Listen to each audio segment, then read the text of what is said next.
Shalom saudara-saudaraku yang dikasihi oleh Tuhan. Senang sekali dapat berjumpa kembali dengan saudara pada hari ini, Jumat 3 Maret 2023. Saudara-saudaraku, kita boleh masuk dalam hadirat Tuhan. Kita merasakan kasih karunia-Nya yang boleh melimpah di dalam hidup kita. Hingga hari ini kita dapat lebih lagi merenungkan kasih Tuhan, firman Tuhan. Dan biarlah melalui perenungan firman Tuhan, kita semakin menjadi pribadi yang benar, pribadi yang kuat, dan pribadi yang dikasihi oleh Allah. Nah, saudara-saudaraku, mari kita boleh merenungkan firman Tuhan dan kita mulai dengan doa.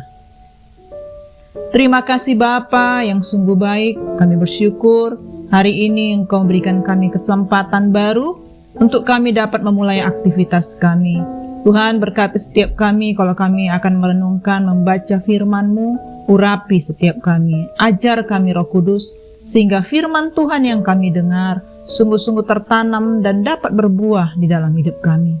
Kami percaya melalui firman-Mu mengajar kami untuk menjadi pribadi yang benar, yang kuat, dan pribadi yang sungguh-sungguh berharap hanya kepada Tuhan. Terima kasih Bapa, berfirmanlah bagi setiap kami rindu dan kami mau melakukannya. Terpujilah nama-Mu Bapa, hanya di dalam nama Tuhan Yesus kami berdoa. Amin. Nah, saudara-saudaraku yang dikasihi oleh Tuhan, kita boleh kembali merenungkan firman Tuhan hari ini dengan tema disiplin ilahi. Firman Tuhan ini tertulis di dalam Yeremia 12 ayat 1-8 dan 15-16. Nah, saudara-saudaraku, kita akan membaca firman Tuhan ini bersama-sama. Mari saya ajak kita untuk dapat menyimaknya. Yeremia 12. Keluhan Yeremia dan jawab Allah. Engkau memang benar ya Tuhan. Bila mana aku berbantah dengan Engkau, tetapi aku mau berbicara dengan Engkau tentang keadilan. Mengapakah mujur hidup orang-orang fasik? Sentosa semua orang yang berlaku tidak setia. Engkau membuat mereka tumbuh, dan mereka pun juga berakar. Mereka tumbuh subur dan menghasilkan buah juga. Memang selalu Engkau di mulut mereka, tetapi jauh dari hati mereka. Ya Tuhan, Engkau mengenal aku, Engkau melihat aku, dan Engkau menguji bagaimana hatiku terhadap Engkau. Tariklah mereka keluar seperti domba-domba sembelihan, dan khususkanlah mereka untuk hari penyembelihan. Berapa lama lagi negeri ini menjadi kering, dan rumput di segenap padang menjadi layu?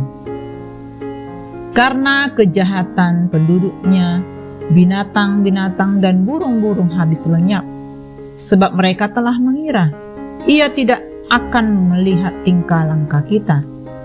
Jika Engkau telah berlari dengan orang berjalan kaki, dan Engkau telah dilelahkan, bagaimanakah Engkau hendak berpacu melawan kuda? Dan jika di negeri yang damai Engkau tidak merasa tentram, apakah yang akan Engkau perbuat di hutan belukar sungai Yordan? Sebab saudara-saudaramu dan kaum keluargamu, mereka sendiri juga berbuat khianat terhadap Engkau.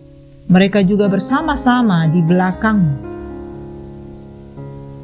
Janganlah percaya kepada mereka, sekalipun mereka berkata manis kepadamu. Aku telah meninggalkan kediamanku, telah membuangkan negeri milikku. Aku telah menyerahkan buah hatiku ke dalam tangan musuhnya. Ayat 15. Tetapi setelah aku mencabut mereka, maka aku akan menyayangi mereka kembali. Aku akan mengembalikan mereka masing-masing ke milik pusakanya dan masing-masing ke negerinya. Dan jika mereka sungguh-sungguh belajar cara hidup umatku, sehingga bersumpah demi namaku, demi Tuhan yang hidup, seperti tadinya mereka mengajar umatku untuk bersumpah demi Baal, maka mereka akan dibangun di tengah-tengah umatku. Amin. Nah, saudara-saudara yang dikasihi oleh Tuhan, ketika Yeremia meminta Allah menghukum dengan berat umat yang meninggalkannya, Allah melakukannya. Apakah motivasinya? Bukankah Allah Maha Pengampun dan penuh kasih? Mungkinkah Allah lebih mengasihi Yeremia lantas mengabaikan umatnya yang lain? Tidak demikian, saudara-saudaraku.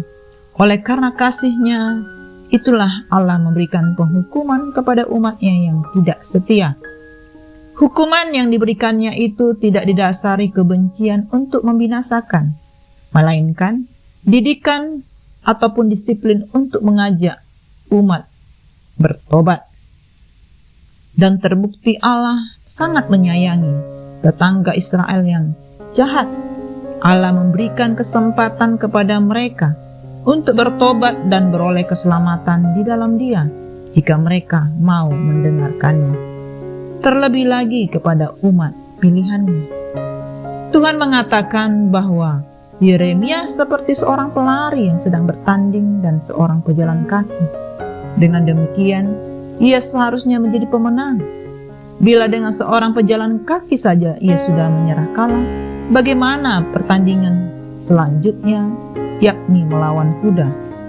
Saudara-saudaraku, Tuhan tidak bermaksud meremehkan Yeremia, tetapi Tuhan menyadarkan bahwa apa yang dialaminya belum seberapa, karena kekuatan Tuhan tersedia baginya, bahkan dalam pergumulan yang lebih berat sekalipun.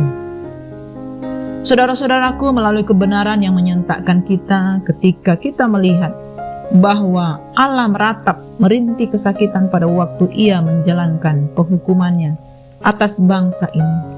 Allah tidak merasakan kenikmatan, kesenangan ataupun kelegaan ketika menghukum bangsanya. Ia menghukum karena memang Ia harus menghukum, dan terutama karena Allah memaksudkan hukuman itu untuk membawa umatnya kembali bersekutu dengannya. Mereka tidak lagi menjadi singa yang siap menerkam, tapi domba-domba yang bergantung kepada gembalanya. Saudara-saudaraku, di dalam faktanya Allah memanggil setiap anak-anaknya untuk membangun kembali hubungan yang intim dengannya. Sebagaimana cara kita membangun hubungan yang intim dengan Tuhan? Jika kita ingin meninggalkan kehidupan rohani kita yang biasa-biasa saja, inilah waktunya kita melatih diri untuk bertumbuh dalam iman dan pengenalan akan Tuhan. Sama seperti seorang atlet yang harus rajin berlatih demi meraih kemenangan. Begitu juga setiap kita harus melatih rohani kita melalui disiplin-disiplin, sehingga kita dapat memelihara iman kita dan meraih mahkota kebenaran yang dikaruniakan Tuhan kepada kita. Saudaraku, disiplin bukanlah hukuman, tetapi wujud kedewasaan seseorang untuk menghargai waktu yang dimilikinya demi mencapai sebuah hasil yang optimal. Saudaraku, disiplin ilahi bukan berarti Dia tidak memberkati. Pergumulan yang sering kita sebut sebagai penghukuman bukan karena Dia ingin membinasakan. Tetapi ketika ini terjadi, ingatlah bahwa Allah tidak sedang menghancurkan kita, melainkan dosa-dosa kita. Sebab tidaklah mungkin Allah membangun kita menjadi bejana di atas dosa dan pelanggaran kita. Kita adalah buah hatinya. Dia membangun kita untuk menjadi alat anugerahnya, bukan sebaliknya. Seperti tukang yang merobohkan bangunan lama sebelum mendirikan yang baru, demikianlah Allah menghancurkan dosa untuk membangun umat-umatnya. Amin. Demikianlah renungan firman Tuhan pada hari ini, saudara-saudaraku. Mari kita satukan hati dan kita tutup di dalam doa. Terima kasih Bapa yang kami bersyukur buat firman-Mu yang sudah kami dengar. Kami percaya bahwa rencana Tuhan adalah rencana yang terbaik bagi setiap kami. Engkau mendisiplin kami supaya kami kembali kepada Tuhan, supaya kami sungguh-sungguh memiliki hati yang penuh dengan pengertian yang baru, sehingga melalui disiplin ilahi yang kami alami, kami boleh menjadi pengikut Kristus yang setia, yang kuat, dan dapat bertahan di masa-masa pencobaan.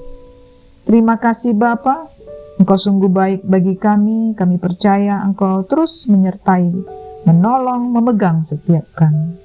Terima kasih Tuhan, kami percaya bahwa setiap pengalaman-pengalaman sehari-hari mau mengajar kami untuk kami boleh semakin menjadi orang yang memandang kepada kebenaran, orang yang sungguh-sungguh menang di dalam setiap perkara. Terima kasih Bapa, ini doa kami, biar kami lebih disiplin lagi dalam saat-saat teduh kami, dalam pembacaan firman, doa-doa kami, pujian penyembahan, bahkan dalam kehidupan kami sehari-hari. Kami mengalami kehidupan yang Tuhan berkati. Terima kasih Bapa, Engkau sungguh baik bagi setiap kami. Kami berdoa hanya di dalam nama Tuhan Yesus. Amin. Semangat pagi, semangat beraktivitas. God bless you all.